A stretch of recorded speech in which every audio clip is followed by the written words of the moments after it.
कितनी फिल्में, सिग्नेचर हमारी लास्ट फिल्म एक थी सिग्नेचर, अनुपम खेर, अन्नू कपूर, मनोज जोशी, रणवीर शोरी, महिमा चौधरी, गजेंद्र आयरे साहब ने, बस इतना सा एक आइडिया वहाँ से लिया।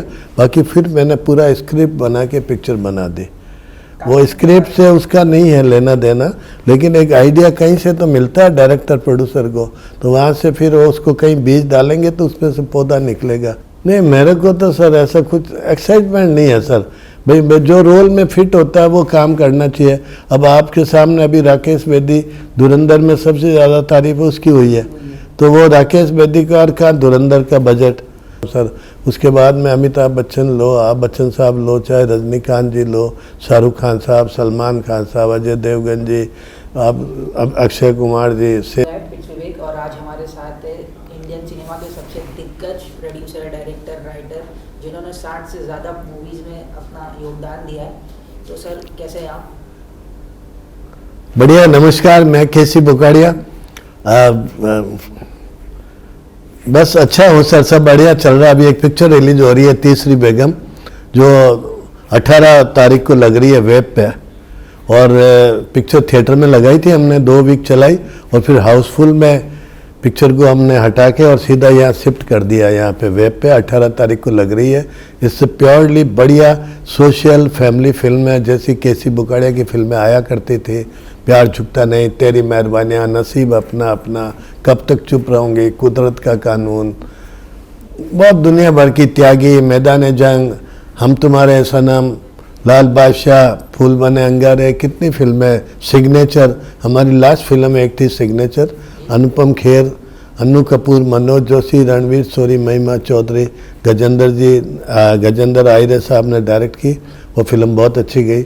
अब एक पिक्चर जो हमने कंप्लीट किया अभी, तीसरी बेगम, जो बहुत तकलीफ हुई थी सेंसर वैन वगैरह में, फिर हमने हाई कोर्ट से किसी तरह परमिशन हो गई, पिक्चर रिलीज हुई, पिक्चर बहुत अच्छी गई, और पिक्चर का इतना रिव्यू अच्छा, सब लेडीज़ भरी हुई थी थिएटर में जहाँ लगी, और सब इतने खुश थी, और सबको पूछा गया तो उनको बोला कि ये फिल्म पूरे हिंदुस्तान को दिखानी चाहिए, सब औरतों को, सब फैमिलीज़ को। तब मैंने मन में ठान ली कि अभी थिएटर में मैं कराऊंगा तो 100 आदमी भी मुश्किल से होते हैं। तो हमने सर डिसाइड करके, और थिएटर में फुल होने के बावजूद भी, अच्छे होने के बावजूद भी, फिर हमने इसको वेब वालों के साथ कर दिया। थिएटर वालों की ये कंडीशन थी कि अगर आप 3 महीना OTT पर नहीं लगाओगे, अंडरटेकिंग करो, तो हम थिएटर में लगाएंगे। तो हमने कहा नहीं, ये पिक्चर का आज बच क्रिएट है, पिक्चर की वाह हो रही है, पिक्चर की तारीफ हो रही है, हर हफ्ते में 10 पिक्चरें रिलीज हो रही है, 2 महीने के बाद पिक्चर का किसी को मालूम भी नहीं पड़ेगा। हमने सर यहाँ रोक के तुरंत इनके साथ अरेंजमेंट किया, और ये 18 जुलाई को ये पिक्चर सब जगह अपना उनकी वेब के प्लेटफॉर्म पे OTT पे लग रही है, और आप ज़रूर देखिएगा। पिक्चर बहुत अच्छी है, और मैंने दिल से बनाया, एक संदेश है, ये फिल्म नहीं है, एक संदेश है, एक आप पूरी फैमिली, औरतों को, बेटियों को, बेटों को दिखाओ आप उनको, ताकि आपको लगे कि किस तरह से एक छोटी सी गलती कहाँ से कहाँ आपको ले जाती है करके। तो तीसरी बेगम है, और अभी genuinely it's a very good film. मैं जानना चाहूँगा कि इसका आइडिया आपको कहाँ से आया? तीसरी बेगम काफ़ी यूनिक टाइटल लगता है। भाई आप ना समझे, अभी मैं गया किसी के यहाँ, कोई ऐसा इंसिडेंट हो गया था, मैं किसी से मिलने गया था, तो उसके यहाँ थी काफ़ी औरतें वगैरह, तो उसने बोला पहली बीवी मेरी मुस्लिम है, सेकंड राजपूत है, थर्ड ब्राह्मण है। उसमें उसका था, मैंने कहा यार कैसे एडजस्ट करते होंगे? बोले सब हो जाता है सर, थोड़ा दिन आगे पीछे रहते हैं, बाकी ठीक हो जाता है। बस इतना सा एक आइडिया वहाँ से लिया। बाकी फिर मैंने पूरा स्क्रिप्ट बना के पिक्चर बना दी। वो स्क्रिप्ट से उसका नहीं है लेना देना, लेकिन एक आइडिया कहीं से तो मिलता है डायरेक्टर प्रोड्यूसर को, तो वहाँ से फिर वो उसको कहीं बीज डालेंगे तो उसमें से पौधा निकलेगा। फिर वहाँ मैं बनाई, और बनाने के बाद में जो सच्चाई जो हो रहा है उसको मैंने प्रेजेंट किया, तो उसमें सर उनको प्रॉब्लम हुई। प्रॉब्लम के बाद सेंसर थोड़ी सी प्रॉब्लम हुई, सेंसर के बाद हमको यहाँ रिवाइजिंग में गए, उसके बाद हम हाई कोर्ट गए। हाई कोर्ट में हमारे को 6-8-12 महीने लग गए। फिर जज साहब ने पिक्चर देखी, और देखने के बाद में सर एमिकेबली सेटल हो गया, एक फैसला हो गया, और पिक्चर रिलीज हो गई। क्या बात है सर। हाँ सर। तो सर इस फिल्म का मेरे को कोर मैसेज क्या रहेगा कि समाज को क्या मैसेज जाएगा? समाज को मैसेज ये है सर कि सबसे बड़ा तो कि यार ये मतलब सिंपल सी उसमें एक सीन है जब वकील के पास वो तलाक लेने जाती है तो वकील बोलता है उसको तुमको एक छोटी सी भी चीज़ खरीदनी होती तुम गूगल पे चेक करते हो, जब सगाई शादी ब्याह करते हो तो उस वक्त तुम्हारा गूगल बंद हो जाता है, गलतियाँ तुम करते हो, परेशानियाँ माँ बाप को होती है। ऐसे सारे सीन जो हैपनिंग सीन है सर, जो जो जो हो सकता है ऐसा, मतलब मेक टू बिलीव, ऐसा ज़बरदस्ती फिल्म के लिए फिल्म नहीं बनाया, it is kind of message दिया हमने कि भाई तुम चलो। फिर उसके बाद में हमने उसको रास्ता निकाला। नहीं तो नॉर्मली आप फिल्मों में देखते हो कोई लड़का लड़की या कोई मजबूरी कहीं फंस जाते हैं तो उसको फिर अपने आप को गिव अप करते हैं। हमने इस सब्जेक्ट में दिखाया डोंट गिव अप यार, मोटिवेट किया उनको, हिम्मत करके वो फिर खड़ी होती है, खड़ी होके। और फिर ना हिंदू मुसलमान की बात नहीं है सर, तीसरी बेगम से आपको टाइटल लगता है लव जिहाद, जो अभी जिस तरह की बातें करते हैं वो मेरे दिमाग में नहीं था सर। एक इंसिडेंट जहाँ मैंने देखा उसको बनाया। फिर एक मुस्लिम की जो बीवी नंबर 1 होती है वो दोनों हिंदुओं की बेटियों को मदद करती है, एक बेटी राजपूत की एक ब्राह्मण की है, तो उनको मदद करती है। मदद करने में उनको वापस उनसे छुटकारा पाने में कितनी मुश्किल होती है उसको मैंने अच्छे से प्रेजेंट किया।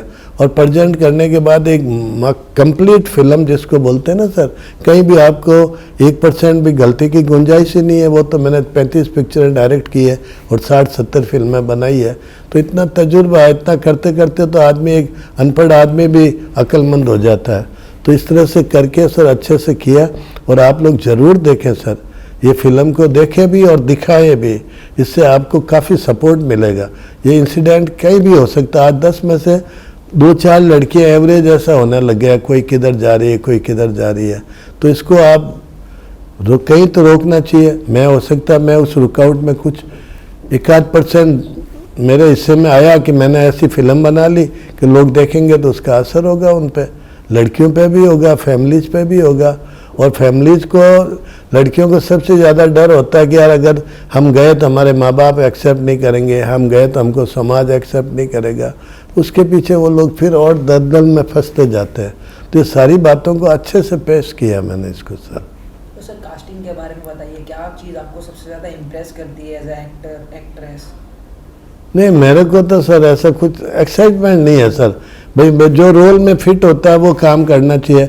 अब आपके सामने अभी राकेश बेदी, धुरंधर में सबसे ज़्यादा तारीफ उसकी हुई है, तो वो राकेश बेदी का और का धुरंधर का बजट, तो आप ये नहीं होता है कि role, subject is main hero है, सब्जेक्ट मैन हीरो है और डायरेक्टर इज मैन होता है सर। जो प्लेन को लेके उड़ा के कैप्टन होता है ना, वो सेफ लैंडिंग कराता है।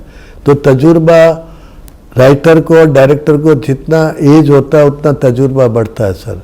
ऐसा नहीं है कि कोई बोलते हैं आप आउटडेटेड हो गए, क्या है कि आउटडेटेड यार, जितना काम करते जाएंगे उतना सीखते जाएंगे, अपनी गलतियों से हम जूझते गए, अपनी अच्छाइयों को सुनते गए, तो उन सब का संगम मिलके और एक जाके एक्सपीरियंस होकर अच्छी फिल्म बनती है। तो ऐसा कुछ भी नहीं है, वी मेड गुड फिल्म और ज़रूर पसंद आएगी सबको। यादगार मोमेंट शूट करते हुए आपको याद आता है? मेरा तो मोमेंट हर जिंदगी के हर दिन में कुछ मोमेंट ही है। अभी मेरे ही घर वाले मुझ पे बाय पे या लोग बनाना चाहते हैं कि भाई बुखाड़िया जी का कितना 50 फिल्मों में 100 एक्टरों के साथ काम किया, तो एक्टरों के साथ हर एक के साथ ही कुछ न कुछ इंसिडेंट, पर इंसिडेंट ऐसा नहीं हुआ सर कि जो मतलब हमेशा मतलब एक रेस्पेक्ट था, मैंने भी दिया और उन्होंने भी मुझे पेट भर के रेस्पेक्ट दिया। और काम के अलावा कुछ करते नहीं थे हम, तो सीधा सीधा फिल्म बनाने के लिए मैं उसको धंधा समझता हूँ और फिल्म मेरा पैशन है, मतलब मेरा शौक़ तो कहीं भगवान की दी हुई मेरी एक ड्यूटी है जिसको मैं निभा रहा हूँ। भगवान ने हर एक को हर काम के लिए पैदा किया, मुझे शायद फिल्म लाइन के लिए पैदा किया और मुझे अच्छाइयों के लिए पैदा किया, तो मैं कोई किसी को बुराई में मैं भागीदार नहीं हूँ। और मेरे पिताजी बोलते थे जिसके पास जो माल होगा वही बेचेगा। हमारे माँ बाप ने हमको वसीयत में अच्छाई दी है, हमारे पास अच्छाई मिलेगी। हमको उल्टी सीधी बातें करने का भी शौक़ नहीं है भी नहीं हमारे पास करने को। हाँ सर, ठीक बोल रहा हूँ मैं। और अच्छा काम किया, हिंदुस्तान का कोई भी एक्टर नहीं होगा जिसने हमारे काम नहीं किया। आप कितना भी नाम लो, मनोज कुमार, राजेश खन्ना, विनोद खन्ना, कौन कौन सर, प्राण, अजीत, राजकुमार, इतना ये तो मैं पुराने लोगों को जीतनदार सबका नाम ले रहा हूँ सर।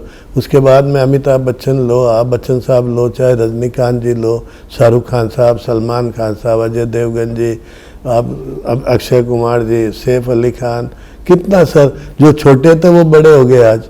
हर एक्टर अपने ग्राउंड में बड़ा हो गया।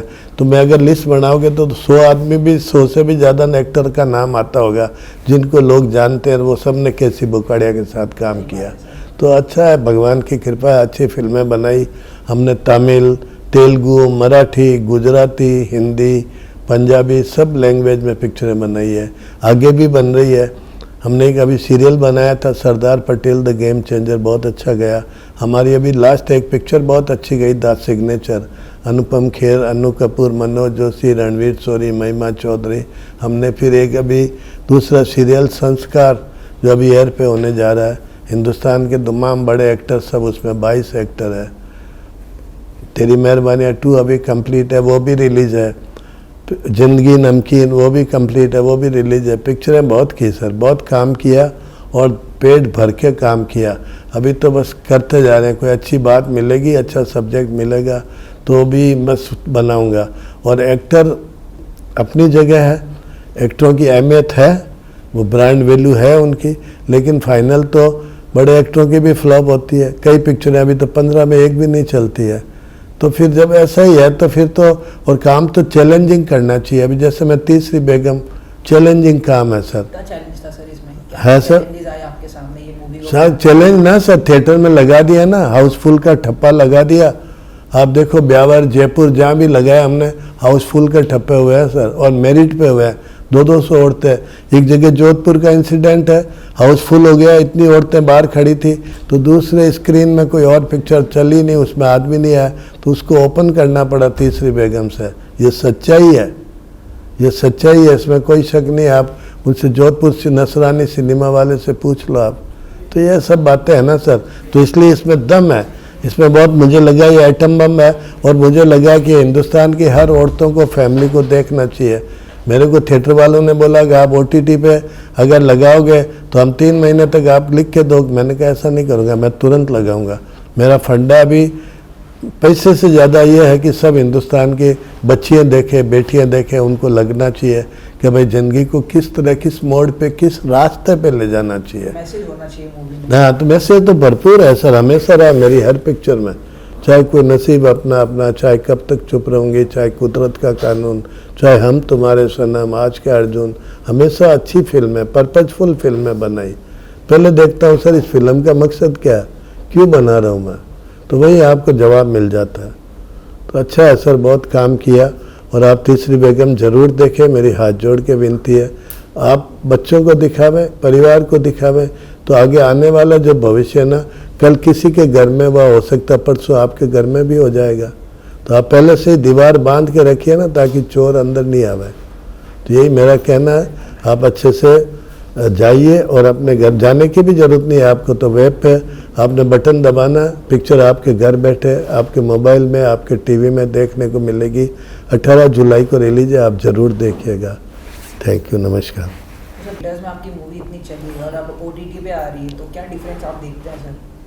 थिएटर में तो चलती को उतारा ना मैंने, तो हाउसफुल है तीसरी बेगम।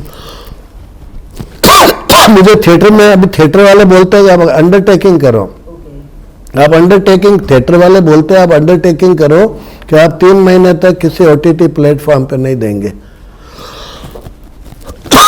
मैं कहा मेरा मकसद पूरा नहीं होता, मेरा मकसद है कि सबको दिखाऊं मैं, इसलिए हमने उनको छोड़ा और OTT पे लगाया। हो गया बस, और क्या बोलने कोई नहीं है, और क्या बोलूँगा यार, सब तो बोला हुआ।